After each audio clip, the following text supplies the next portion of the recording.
Female potters working for you? I've had Well, probably more than that. and I can't remember their names, but you Ann Bruning was one. I think they're in Stephen's book, so you must have told. Yeah.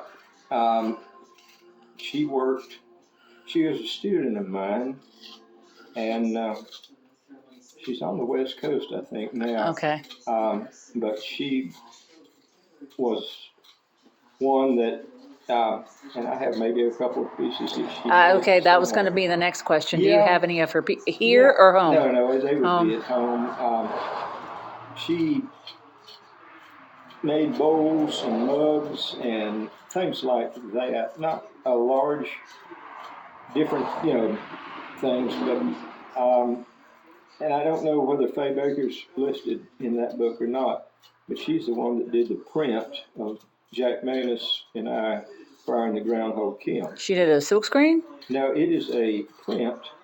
She did the original painting was made into a print. I gotcha. Yeah, that's really neat. We were out there, and Jack was splitting wood, and he couldn't see because on the way down here, he got stung by a bee on his eyelid. And he was splitting. He was still splitting wood. Teeth there, yeah. And Faye was painting. But she was she's one of the best artists, potters that she and Jack. Right. They were just both of them. Jack, maybe the last great folk potter. Yeah, I know you had said that he was one of the ones that went too soon. Yes, and the things that he came up with in his head are just amazing. He was an electrician by trade at Energizer.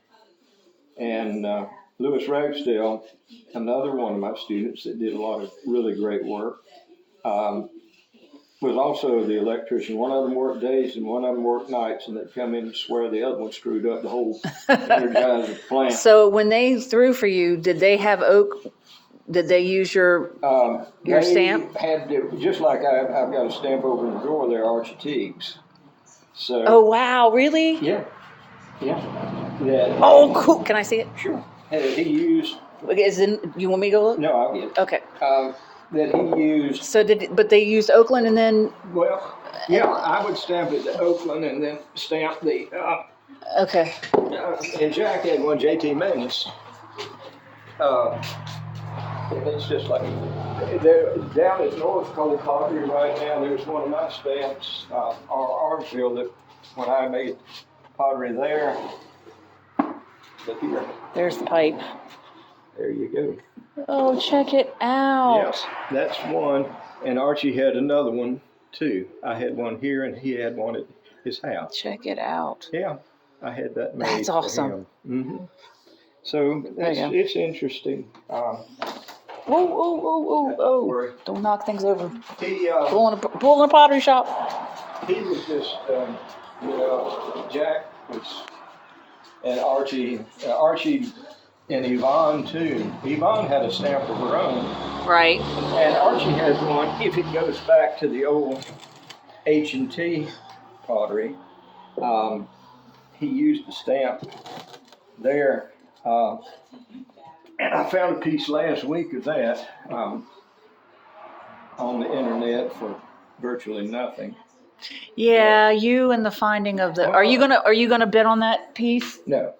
Yeah, I'm not gonna get it either. Why not? Because, much like you, fundage is a. Yeah. Well, that is probably. It ain't payday yet. Well, how do you look and see how far the bid goes on? Yeah, I don't that, and I'll be honest with you. And I had a friend who was an artist who would get so upset when people would say, "Well, that painting doesn't match my sofa," but quite honestly, it really doesn't. It's interesting looking because it doesn't look like anything I've ever seen before, but it really doesn't. Other than that, it's not something. It's not really a form or a color that particularly sings to me. You know what? You know what I like? Yeah. I like red-eye gravy. For some odd reason, I like red-eye gravy. Yeah, it's rich. And I like, and I tell myself I'm going to start collecting them, but I haven't yet. Bean pots. I don't know why, because it's like my pansy pot. I have so many pansy pots. I don't know why, because I don't even like beans. No? But there's something about them that's so like quaint and homey and old fashioned that they just like they sing to That me. malachite glaze is probably the most sought after. Is that the red eye gravy, or is that what is That's the that? one that. Oh, that green blue. Yes. It looks thick in the And picture. that's, yeah, it is. That's an older piece of the malachite. This is when he got the frit furnace. That's what it started to look like there. Okay, that's a little more refined looking. Yeah, that's one of Waymon's. And Okay. that is Of course, late it's 40s, Waymon. early 50s. If I like it, it's Waymon. Well, and that piece is capped maybe 3 times. It's 20-some inches Oh tall. wow! It is a huge. That came out of Orlando, Florida. Huh? And I found it down there. I've said there's one in the museum, or the Pottery Center. I sort of use museum for that a lot of times. Right. Well, yeah. And you know, there's one there that actually Waymon gave to the almonds, or maybe that's not. Maybe that one's still at the Mint Museum. I've seen 4 of these boogers that size. Right. He gave one to the almonds for their, and that's probably the Mint. I saw one in Philadelphia one day, and I didn't have any way to get it home. And then I found this one in Orlando, and it is a beautiful piece. Star Ayers actually did a ink drawing and then went into and printed it out of Ashborough years ago when it was still at the old Pottery Museum at the almond shop. Gotcha. And I've got that print to go, and I'm going to hang it above that pot at some point in time. Haven't done it yet, but it's nice. But that, and there was a blue that was done much like the malachite that just flows beautifully. And that's one of my, you know, as far as the Coles go, those glazes, I love them. But that's, yeah, I've got that big one.